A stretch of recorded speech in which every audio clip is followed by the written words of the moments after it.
ఉద్యోగులకు సంబంధించి ఇప్పుడున్న పరిస్థితి చూస్తే గత పరిస్థితికి పెద్ద భిన్నంగా ఏం లేదు. గత ప్రభుత్వానికి పరిస్థితికి ఒకటి మాకు ఈ ప్రభుత్వం వచ్చినాక 1వ తారీఖు జీతాలు ఇమ్మని చెప్పారు ముఖ్యమంత్రి గారు. పెన్షన్లు జీతాలు 1వ తారీఖు మాని 1వ తారీఖు 2వ తారీఖు మేము ఎదురుట్లాగా వాటి కోసం ఎదురు చూడకుండా 15వ తారీఖు 20వ తారీఖు అనకుండా 1వ తారీఖు వస్తుంది. To that extent we are happy. రెండోది కాస్త కూస్తే స్వేచ్ఛాయుత వాతావరణం.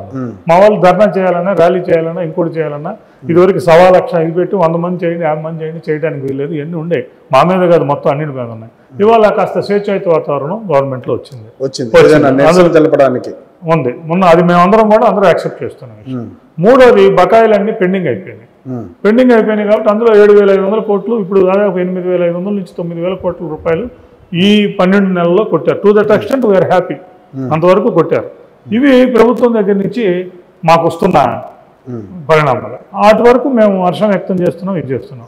కానీ మా వ్యవస్థ దగ్గరికి వచ్చేసరికి ముఖ్యంగా పే రివిజన్ కమిటీ వేతన సవరణ 2023 నుంచి రావాలి. మాకు 2023లో అప్పుడున్న ప్రభుత్వం వేతన కమిషనర్ని అపాయింట్ చేసింది. వేతన సవరణ కమిషనర్ని అపాయింట్ చేసింది. అపాయింట్ చేసినప్పుడు ఆయన రాజీనామా చేశాడు. వేతన సవరణ కమిటీ ఉంది, కమిషనర్ రాజీనామా చేశాడు.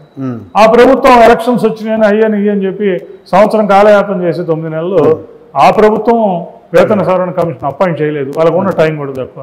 ఈ ప్రభుత్వం వచ్చి 14 నెలలు అయినాక వేతన సవరణ కమిషన్ అపాయింట్ చేయాలి. అపాయింట్ చేయడం వల్ల ప్రభుత్వానికి వచ్చే ఒక ఇది తప్పితే రూపాయి ఖర్చు ఏమి లేదు.